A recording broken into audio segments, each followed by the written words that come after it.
السلام علیکم ناظرین، آپ کو ہمارے یوٹیوب چینل میں خوش آمدید کہتے ہیں۔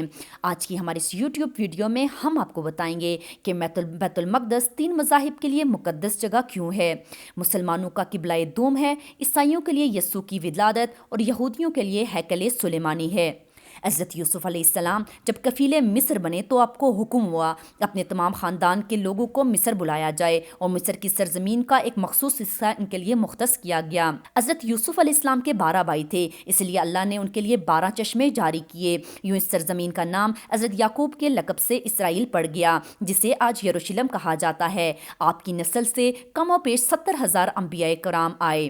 حضرت یوسف کے بھائی یہودا کی نسل آگے بڑھی تو اس میں آنے والے تمام بنی اسرائیل ہی یہودی کہلائے۔ وقت گزرتا گیا، حضرت موسیٰ علیہ السلام کا دور آیا۔ جب فرعون نے مصر پر آپ کی جگہ تنگ کر دی تو بنو اسرائیل کے ساتھ آپ کو مصر سے نکلنا پڑا۔ اس دوران بنی اسرائیل پہ اللہ کی بہت سی کرم نوازیاں ہوئی، جن میں من و سلوہ، چشموں کی بہتات، مچھلیوں کا شکار کا ذکر قرآن پاک سے بھی ملتا ہے۔ وہیں ہمیں ایک گائے کا ذکر بھی ملتا ہے۔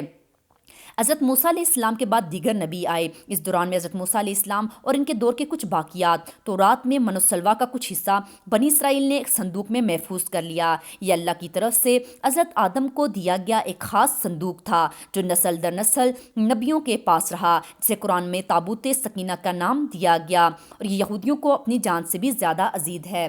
حضرت داؤد نے جب جالوت کو ہرا کر اس سے تابوت سکینہ حاصل کیا تو بنی اسرائیل نے انہیں نبی تسلیم کر لیا۔ حضرت داؤد علیہ السلام نے اس صندوق کی حفاظت کے لیے ایک ہیکل تعمیر کروانا شروع کیا، جو کہ ان کی زندگی میں مکمل نہ ہو سکا۔ ان کے بعد ان کے بیٹے نے جنوں کی مدد سے اس کو مکمل کروایا۔ اسی دوران آپ کی وفات ہو گئی، اس وجہ سے اس ہیکل سلیمانی کہا جاتا ہے۔ سپیرس دا گریٹ نے دوبارہ یہ شہر حاصل کیا، یہودوں کو دوبارہ یہاں آباد کیا اور تابوت سکینہ کو بھی واپس لایا۔ ہیکل سلیمانی ایک دفعہ پھر تعمیر کیا گیا۔ پھر وقت گزرا، حضرت عیسیٰ علیہ السلام کی آمد ہوئی۔ یہودیوں نے دجال اور ناجائز اور آپ کو پتہ نہیں کون کون سے لقب دیے۔ یہاں یہودیوں میں سے 2 الگ قومیں ہوئی، ایک یہودی اور دوسرے عیسائی کہلائے۔ یہودیوں نے سازش کر کے حضرت عیسیٰ علیہ السلام کو صلیب پر چڑھانا چاہا تو اللہ نے انہیں اپنے پاس اٹھا لیا۔ اس کے بعد یہودیوں اور عیسائیوں میں کئی چھوٹی موٹی جنگیں ہوئیں۔ پھر عیسائی رومی بادشاہ ٹائٹس نے اس شدت سے یروشلم پہ حملہ کیا کہ اس کے پورے علاقے کی اینٹ سے اینٹ بجاتی ہیکل سلیمانی کو گرا دیا، جس کی صرف ایک دیوار اس وقت اپنی اصلی حالت میں موجود ہے، جس کو دیوار گریا کہا جاتا ہے، جہاں یہودی جا کر تورات کی تلاوت کرتے ہیں اور گھریہ اوزاریاں کرتے ہیں۔ تابوت سکینہ نہ جانے کہاں غائب ہو گیا۔ ٹائٹس کے حملے کے بعد یہودی آخری نبی کے انتظار میں تھے، کیونکہ اللہ پاک کا ان سے وعدہ تھا کہ انہیں پھر عروج بخشا جائے گا، جیسا کہ سورہ بقرہ میں بھی موجود ہے۔ اے بنی اسرائیل، ان نعمتوں کو یاد کرو جو تم پر کی گئی ہیں اور اپنا وعدہ پورا کرو، یعنی ایمان لاؤ تاکہ ہم بھی اپنا وعدہ پورا کریں۔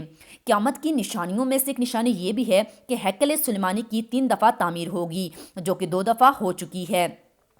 یہودی اپنے مسیحا اور آخری نبی کے انتظار میں تھے۔ ٹائٹس کے حملے کے 500 سال بعد نبی آخری الزماں کی ولادت ہوئی۔ یہاں یہودیوں کو یہ جھٹکا لگا کہ سارے نبی اسحاق کی نسل سے ہیں، تو آخری نبی حضرت اسماعیل کی نسل سے کیوں کر آئے؟ انہوں نے ایمان لانے سے انکار کر دیا۔ مسلمانوں کے لیے بھی انبیاء کی نشانی تھی، اس لیے ہیکل سلیمانی کو بیت المقدس کا نام دیا گیا۔ اسلام کے آغاز میں یہودیوں کو قائل کروانے کی خاطر بیت المقدس کی جانب منہ کر کے نماز ادا کرنے کا حکم ہوا، کیونکہ یہودی اسی طرف منہ کر کے عبادت کیا کرتے تھے۔ 17 ماہ بعد ہماری عبادت کا رخ بیت المقدس سے بیت اللہ کی جانب موڑ دیا گیا، کیونکہ مسلمانوں کا شروع سے قبلہ اول وہی رہا، جیسے پہلے حضرت آدم اور پھر حضرت ابراہیم علیہ السلام نے تعمیر کیا۔ حضرت عمر رضی اللہ کے دور حکومت میں اسرائیل یعنی یروشلم پر عیسائیوں کا قبضہ تھا۔ بیت المقدس کے احاطے میں انہوں نے گھر جا گھر تعمیر کیا ہوا تھا اور ان تابوت سکینہ والی جگہ وہ گند پھینکتے تھے۔ یہودیوں کی نفرت میں یروشلم کی فتح کے بعد جب حضرت عمر وہاں گئے تو عیسائیوں پر برہم ہوئے، وہاں صفائی کروا کے مسجد تعمیر کروائے اور قرآن میں موجود معراج والے واقعے کی نسبت سے اس مسجد کو اقصی کا نام دیا۔ یہودیوں کی دیوار گریا بھی اسی احاطے میں موجود تھی، تو زائرین کی حیثیت سے انہیں بھی وہاں آنے کی اجازت دی گئی۔ خلافت عباسیہ تک یروشلم ایک مسلم شہر رہا۔ اس کے بعد عیسائیوں نے دوبارہ یروشلم پر حملہ کر کے اس پر قبضہ کر لیا۔ صلاح الدین ایوبی نے عیسائیوں کے خلاف 50 سے زائد جنگیں کی۔ اور بیت المقدس دوبارہ حاصل کیا۔ پھر 700 سال تک یہ خلافت عثمانیہ کے زیر سلطنت رہا۔ یہودیوں کو بھی دیوار گھریا تک اپنے مذہبی اقدامات کی آزادی رہی اور یہودی آہستہ آہستہ پھر یروشلم آباد ہونا شروع ہوئے۔ اس دوران کئی بار انہوں نے خلافت عثمانیہ کے سلطانوں کو پیسوں کے عوض یروشلم انہیں سونپنے کا لالچ دیا، لیکن ناکام رہے۔ پھر دوسری جنگ عظیم میں عیسائی سپاہی ہٹلر نے چن چن کر یہودیوں کو مارا۔ قریباً 60 لاکھ کے قریب یہودیوں کا قتل عام کیا گیا اور یہ یہودی در بدر بھاگنے پر مجبور ہو گئے۔ اس دوران انہیں اندازہ ہو چکا تھا کہ انہیں دنیا میں اپنی پہچان بنانی ہے اور بائبل میں موجود یہودیوں کی آخری عروج سے قبل کی گئی نشانیاں ظاہر ہو چکی ہیں۔ اب یہ تسلیم کر چکے کہ ان کا آخری مسیحا اب دجال ہوگا، جس کی بدولت پوری دنیا میں دوبارہ ان کا بول بالا ہوگا۔ انہوں نے برطانیہ سے ساز باز کر کے خود کو الگ ریاست تسلیم کروا لیا۔ یوں اسرائیل باقاعدہ ایک ملک کی صورت دنیا کے نقشے پر ابھرا۔ پھر آہستہ آہستہ انہوں نے فلسطین اور دیگر مصری علاقوں پر قبضہ کر لیا۔ عرب ممالک اسرائیل کے خلاف جنگ پہ اترے، لیکن اس وقت تک یہ خود کو اتنا مضبوط کر چکے تھے کہ عرب ممالک کو اسے ایک چھوٹے سے ملک سے منہ کی کھانی پڑی۔ عیسائیوں نے یہ دیکھ لیا اب ان سے لڑ کر کچھ حاصل نہیں ہونا، تو باقاعدہ گرجا گھروں میں پادریوں نے تقریبات منعقد کی اور یہودیوں کے لیے معافیوں کا اعلان کیا۔ یوں سیاسی اور اقتصادی مفاد پرستی نے 2000 سالوں سے ایک دوسرے کے ازلی اور جانی دشمنوں کو ایک صف پر لا کھڑا کیا، اور قرآن کی بات بھی سچ ہو گئی، یہود و نصارہ ایک دوسرے کے دوست ہیں۔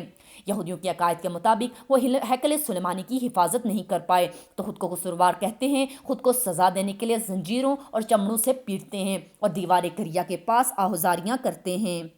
یہودی یقین رکھتے ہیں کہ تیسری بار انہیں پھر دنیا پر حکمرانی حاصل ہوگی۔ اس کے لیے انہیں مسجد اقصی کو گرانا ہوگا، جس کی تیاری وہ تقریباً کر چکے ہیں۔ کب سے مسجد اقصی کے نیچے بارودی سرنگیں بچھا دی گئی ہیں۔ اس کے بعد ہیکل سلیمانی تعبیر کر کے تابوت سکینہ وہاں رکھنا ہے۔ تابوت سکینہ بھی وہ دوبارہ حاصل کر چکے ہیں، لیکن مسئلہ تھا سرخ گائے کا، کیونکہ ان کے عقیدے کے مطابق وہ ناپاک ہیں اور جب تک پاک نہیں ہو جاتے وہ ہیکل سلیمانی کی تعمیر نہیں کر سکتے، اور پاک ہونے کے لیے سرخ گائے کی قربانی دینا ہوگی، وہ گائے جس کی نشانیاں قرآن پاک میں بیان کی گئی ہیں۔ اس وقت بھی انہیں ڈھونڈنے میں مشکل ہوئی۔ اب سے 100 سال تک وہ ویسی گائے کی تلاش کرتے رہے، ٹیکنالوجی کا استعمال بھی کیا، مگر آج تک انہیں سرخ رنگ کی گائے نہیں مل سکی۔ الغرض قرب قیامت اور دجال کے ظہور ہونے والی تمام تیاریاں وہ کر چکے ہیں۔ جب بارش برسا دیتے ہیں، چند دنوں میں دنیا میں گھوم لینا دجالی نشانیاں ہیں، جو آج کے دور میں کوئی بھی مشکل کام نہیں ہے۔ ہمارے اسلام میں بتائی گئی قیامت کی نشانیوں کی انہوں نے اتنے اچھے سے تیاری کی ہے کہ غرقت کے درخت لگا دیے جو انہیں پناہ دیں گے۔ باب لد، جس جگہ احادیث کے مطابق دجال کا حضرت عیسیٰ کے ہاتھوں قتل عام ہونا ہے، اس جگہ وہ دجال کے فرار ہونے کے لیے ایئرپورٹ تک بنا چکے ہیں۔ امید ہے ہماری آج کی یہ ویڈیو آپ کو پسند آئی ہوگی، تو مزید ایسی ویڈیو دیکھنے کے لیے چینل کو سبسکرائب کریں اور لائک کریں۔ ملتے ہیں اگلی ویڈیو میں۔ اللہ حافظ۔